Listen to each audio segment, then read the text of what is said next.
Assalamualaikum warahmatullahi wabarakatuh. Alhamdulillah wa syukru ala ni'amillah. Urang ayeuna masih keneh tiasa ditepang dangukeun deui dina acara anu matuh kamemet urang sadayana, nyatana dina pagelaran dongeng Sunda jejer carita Ki Ruminta. Atuh sumangga kanu teu acan subscribe geura subscribe heula. Ngarah langkung pogot sareng langkung sumangat deui ka si mamangna dina enggoning medar ieu dongengna. Atuh ngarah teu nyangkolong tingkana waktos sumangga ayeuna mah urang lajengkeun deui kumaha salajengna gunakeun we ilmu telepati ceuk gero batin si Nini nya aya deui cara ieu mah Iwalti kudu ngagero batin si Nini bener nenek kudu ngagero si Nini ieu mah cek juminten unggeuh. Gopur katut nenek tuluy jarempe teu ngomong deui mangsa juminten mentangkeun ilmu telipatin. Nini ieu abdi juminten Nini ngadangu henteu kana swanten abdi Nini Cek batin juminten ngagero ka guruna ngaliwatan batin. Tur sacara refleks ku juminten langsung kadenge sora ini jalumpit anu nembalan ti kajauhan. Kula ngadenge juminten aya naon pok caritakeun ka diri kula tur geus nepi mana lalampahan maraneh teh juminten. Jawab soran ini jalumpit kadengena mungguh ukur ku sorangan anu sarua ngagunakeun ilmu jarak jauhna. Syukur ari Nini ngadangu mah Nini ayeuna lalampahan abdi nembe dugi ka basisir laut kidul Nini sabab aya perkara anu teu disangki-sangki ieu teh Nini. Aya perkara teh perkara naon juminten grapok jelaskeun ka kaula nepi ka ngampleng kitu geuning di jalan teh sok caritakeun. Oh kieu Nini jujutana teh Nini. Geus kitu mah derak-derak we. Juminten terus ngajelaskeun masalah nu keur karandapan. Ti mimiti kajadian di warung tug nepi ka harita kabeh dijelaskeun, ditek-tek nepi ka bengek nu kaliwat saeutik-eutik acan. Sanggeus ngarasa cukup ngajelaskeunana, harita juminten mungkas kana guaranana. Tah kitu Nini jujutanana teh kumaha atuh pakarang abdi tiluan oge leungit ieu teh Nini. Taya deui cara lamun kitu mah. Maraneh kudu buru-buru tepungan Mbah Samudra di Jampang Kulon. Sarta penta bantuanana pikeun pangyokotkeun pakarang aranjeun tiluan. Anu ayeuna sabenerna mah aya di dasar laut alam gaib. Tur eta tilu pakarang kapanggih ku Ratu Siluman Buaya Bodas sarta bakal jadi dendam ka maraneh tiluan sabab salakina binasa ku aranjeun. Duh berat atuh upami kieu mah Nini mangkaning can jadi nyieun rakitna oge kudu ngalah heula bahan keur nyieun rakitna tapi sang harapan we kitunya eta Ratu Siluman Buaya Bodas teh Nini. Ulah juminten ulah nekat aranjeun tiluan moal kuat yang hareupanana sabab aya bapana anu toleh marengan ka mana anakna indit. Maraneh tiluan moal bisa ngungkulan pangarti bapana eta siluman. Buru angguran mah geura tinggalkeun eta patempatan bisi kaburu datang deui eta siluman. Atuh masalah pakarang mah keun we lanceuk sapaguron kula oge anu bakal neanganana engke. Oh muhun atuh Nini abdi ayeuna rek gancang we nyieun rakit. Hayu Nini ditinggalkeun ku abdi ayeuna Nini. Oh juminten andika geus cukup mun angkat terangan ti diri kula. Cekap Nini cekap Heg atuh sing hati-hati we di jalanannya Juminten. Mangga nini atur nuhun. Gancangna carita bray Juminten ngabentakeun deui panonna. Gopur kadenge harita langsung tumanya bangun penasaran. Kumaha ceuk menang bongbolongan ti sini teh? Cek Gopur penasaran tuluy neuteup bareng jeung Neneh nungguan jawaban. Cek sinini urang teh kudu gancang ninggalkeun ieu patempatan cenah. Sabab bahaya mun lila cicing di dieu teh. Masalah pakarang mahkeun we sina Mbah Samudra anu nyokotna ka dasar laut. Har, nya naon hubunganana jeung Mbah Samudra ceuk? Ngeunaan leungit pakarang urang. Gopur katingali ngadon karung halisna meh tepung. Nenek Sarimanah kadenge milu tumanya. Nya ceuk, nah abad nyebutkeun bahaya sagala. Jeung kudu Mbah Samudra anu ngalakukeun tindakanana sangkan pakarang urang dicokot deui. Cek Nenek Sarimanah kalian Daria. Kieu marga lantaranana mah Gopur Nenek. Cek sinini guru teh pakarang urang tiluan tikralep ka dasar laut alam gaib cenah. Tur kapanggih ku siluman buaya bodas. Pamajikanana siluman buaya bodas anu tadi dibinasa ku urang tiluan. Sarta engke teu mustahil bakal datang malespati ka urang tiluan. Anu cenah sok diaping ku bapana. Jadi cohagna mah ieu berat lamun yang hareupan bapana dibanding anakna mah. Jadi sinini guru teh nitah buru-buru indit oge lantaran kitu masalahna Nenek Gopur. Baru kutan teh kitu nya ceuk. Kuring tiluan teh moal sanggup nyeureunnya jeung moal mampu ngungkul eta makhluk kitu meureun ceuk. Nya moal paling ngadon urang anu bakal cilaka cek sinini mah Gopur. Nya lamun kitu mah hayu we. Urang buru-buru nyeun rakit, urang gancang tinggalkeun ieu patempatan ceuk. Nya hayu atuh. Atuh sanggeus kitu mah dek wae tiluanana ngarala awi sacukupna. Mendang nuar make bedog, Gopur naik kana tangkal kalapa pikeun ngalap barang bang katut kalapa ngorana teh sabab perlu keur ganjal beuteuh. Tur sanggeus cukup barang bangna meunang ngalah sacukupna oge kalapa ngorana. Gopur tuluy turun deui ka handap laju dekul nyieun rakit bari murak kalapa 2 sewang. Singkatna carita nyieun rakit teh geus rengse. Tur bisaan nyeuna teh wawag tur kuat. Tihangna wadal. Barang bangna dijadikeun suhunan pikeun ngahalangan panon poe. Anu harita beuki beurang teh beuki moreret bae panas meuni mentrang. Cukup meureun sakieu mah ceuk alus tur wawag ieu katingalina mah. Hayu urang ngeureuyeuh deui bisi kaburu sore manten ceuk. Hayu mangga tuh. Saterusna tiluanana naraek kana rakit anu cikeneh meunang nyieun. Didayung ku tiluan, rakitna maju ngajauhan eta patempatan. Barang jeung mucungulna panon buaya bodas warna beureum. Dina huluna aya mahkutaan. Herang ngagurilap warna koneng ngawaskeun kanu miang. Sarta sanggeus anu miang teu katempo. Jirim buaya bodas oge terus ngarelep deui ka handap. Caturkeun anu keur lumampah numpak rakit. Kalah ku dikeureuyeun mah teu burung cunduk najan jauh. Anggangnya teu burung datang nepi ka tempat tujuan nyaeta ka Pelabuhan Ratu. Sanggeus nepi ka pelabuhan, cat tiluanana naraek ka darat laju lempang nyorang lembut. Lumayan jauh arek nepikeunana teh deui kahalangan ku sabaraha lembut. Bener ieu kitu anu disebut Jampang Kulon teh moal salah jalan ceuk. Ceuk Neneh tumanya bisi salah jalan meureunna. Moal salah. Pasti ieu pisan wewengkonna.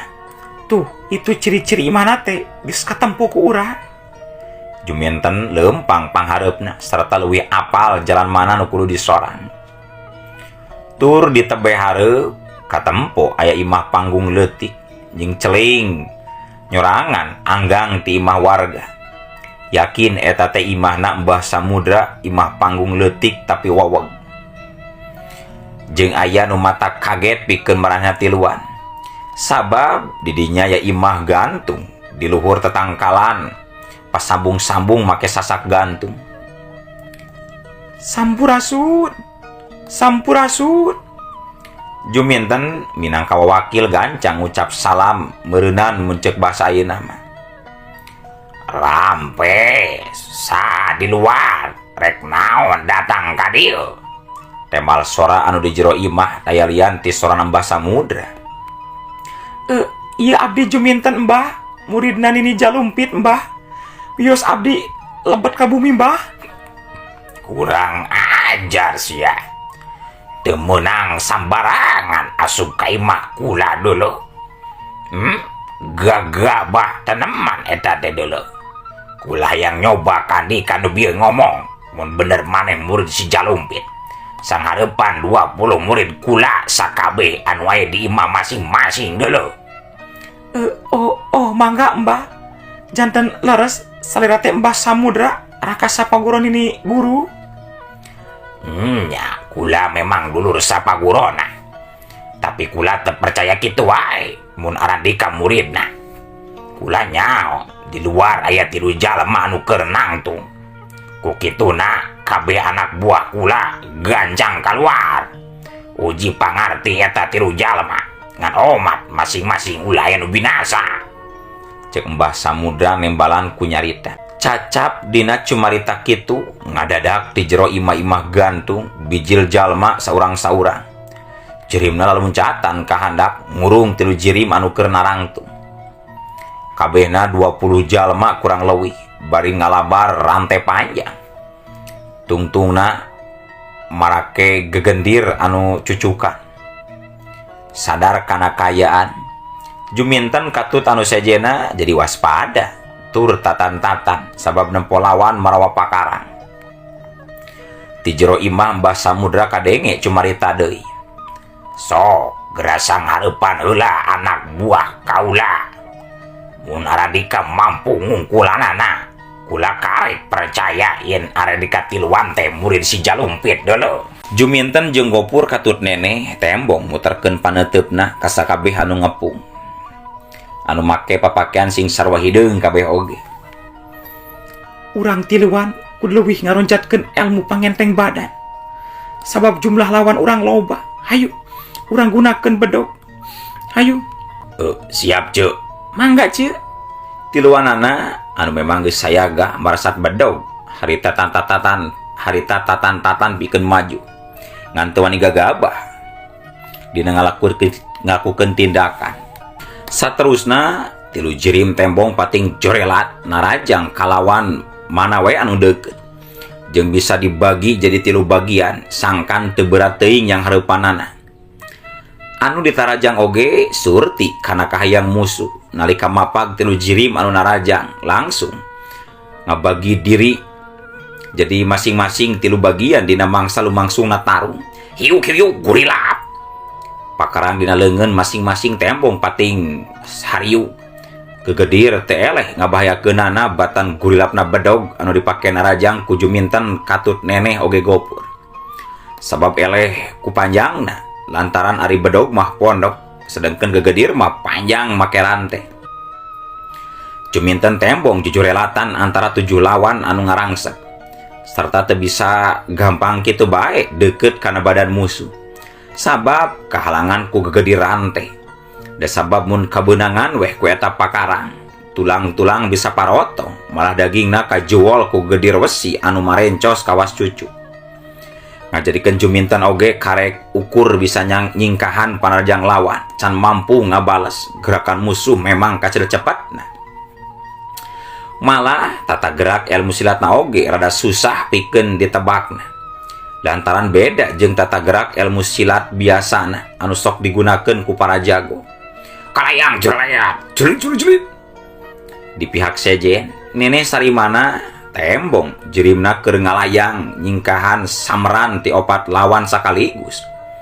Rante wesi anu tungtungna make gegendir teh tembong pating kulawit pating hariuk handapeun badan Neneh anu keur ngalayang. Tapi lepas tina kepungan 4 lawan rob deui. lawan anu sejena ayat tiluan pating jorelat deui gegedirna mungguh jadi ancaman.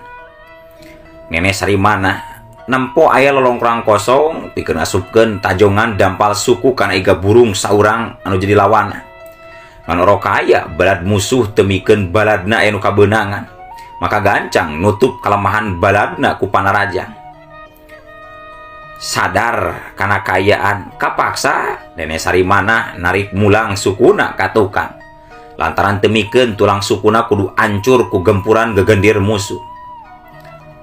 Katara harita boh juminten boh nene komo Gopur mah sasatna masih handap pangartina tiluanana lir anu katutup ruang gerakna kudu jadi lawan masing-masing sarta meh bareng lir anu geus kompak. Tilu jirim pating kalayang naik kana sasak gantung bareng jeung nyingkahan pangarajang ti tiap lawan-lawanna. Set jurelat kalayang plos le. Ngan karek oge dampal sukuna narapak kana eta sasak. 20 jirim tembong pating kalayang kaluhur nyusul. Kapaksa tiluanana pating kalayang deui ka handap. Kitu oge bari tuluy pada ngudag tilu lawan 20 angot lain tanding matak ngabahayakeun kana kaselamatan jiwa. Hiu berada. Batu gede meh sagede beuteung munding tembong ngabeledag ancur kagebot kudua gegendir anu salah sasaran. Mbah Samudra di jero imah ngeh keseuri batina merhatikeun kanu keur tarung. Sajeleng korebat jelgedeg. Mbah Samudra nyaho-nyaho geus aya di luareun imah merhatikeun ka pelebah nu keur tarung. Make papakean sing sarwa bodas, sorot panon seukeut sarta buukna nu panjang sametak-tak geus bodas kabeh. Kaasup godeg jeung janggot katutuis geus eueuh anu hideung. Estu ngeplak bodas kabeh. Ari pangawakanana masih kene keker jeung teu bongkok. Najan umurna geus kolot menincak kana 100 tahun oge teu jiga anu geus sakitu we umurna. Caturkeun deui ayeuna nu keur tarung. Kayaan teh munggu susah pikeun diijirna pihak manu bakal eleh jajaten.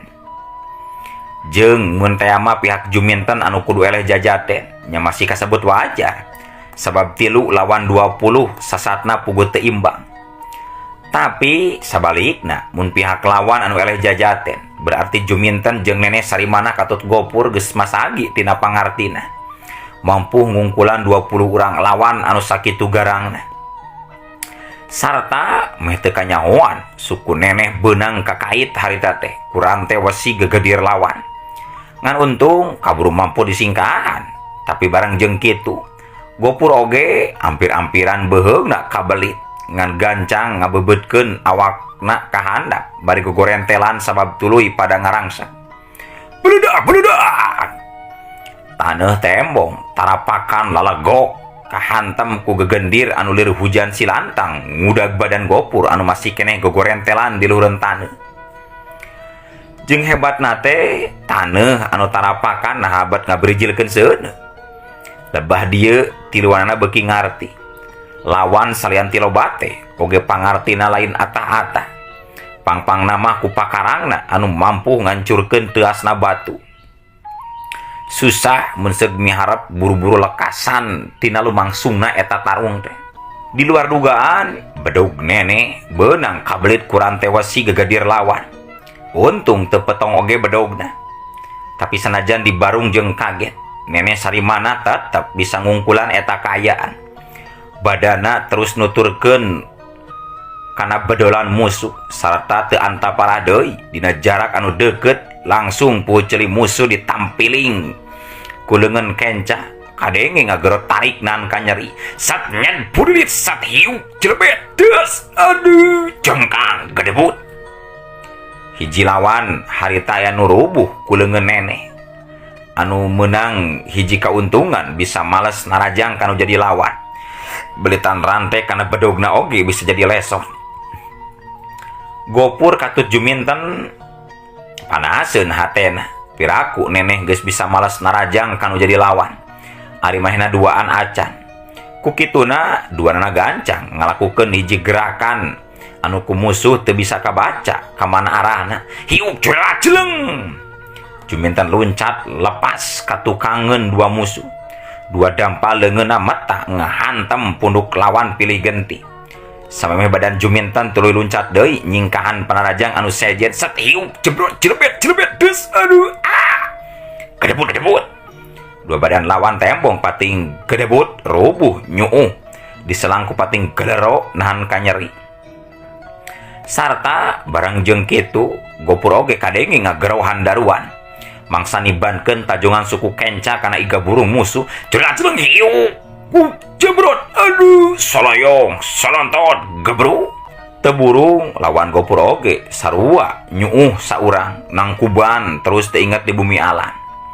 Tapi lawan anungan kari genep 11 urang deui teh tembong pating jorelat deui bari ngagerohan daruan. Kurentel hiup kurila plos. Juminten bari ngagorentelkeun badana harita bari nyabetkeun bedog kana suku lawan.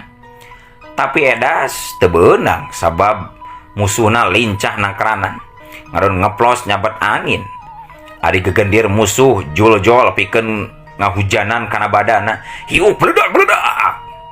Jika tadi deui bae unggal taneuh anu kahantem ku gegendir musuh terus lalegok tarapakan tur nimbulkeun seuneu. Ayeuna di sabudeureun eta tempat jadi loba taneuh anu lalegok bijilan seuneu. Lir anu kapuragan ku meteor ti langit. Sedengkeun di tempat anggang Bah Samudra teu bosen ngah kah seuri. Sugema meureunna waktu nempo anu keur tarung. Lir anu geus meunang badami harita tilu jirim pating jorelat ngalayang ka luhur nangtung dina dahan tatangkalan. Juminten kadenge ngagorowok tari. Bah Samudra, murid Mbah kabeh memang harebat. Kuring rada kawalan oge ye yang hareupanana. Andika tiluan memang kuat jeung mampu ngungkulan 20 murid kula anu sakitu garang jeung hebatna deuleu. Ngan aya kakuranganana maranehna teu bari saeun ngomong alias piro. Terus ayeuna Mbah yakin kuring murid teh ini jalumpit. Acan kula macan yakin mun Andika bener murid si jalumpit. Coba eta 16 murid kula rubuhkeun ku Andika ayeuna. Piraku geus meh 3 geprakan can mampu ngarubuhkeun murid kula. Kuring bisa wae ngarubuhkeun murid-murid Mbah ku ukur 2 geprakan. Ngan tapi sacara teu langsung bakal loba anu perlaya ku ajian belum wesi anu kacangking ku deuri kuring Mbah. Sok we ayeuna mah masing arek kabeh dipayan oge terserah maraneh. Engke oge kabehana bakal haredup deui. Sok buru sang hareupan tah murid kula. 16 murid Mbah Samudra anu memang teu bari saeun ngomong ukur pating harereng di handap mencrong ka luhur. Sabab maranehanana bangun anu teu bari saeun naik. Meh kompak harita tiruanana tarurun deui ka handap sajeleng kalayang gejring-gejring. Dina kayan keur kitu waktosna kabujeng seep ieu dongeng teh urang cekapkeun we heula dugi ka dieu. Insyaallah enjing pageto baris dilajengkeun deui. Assalamualaikum warahmatullahi wabarakatuh.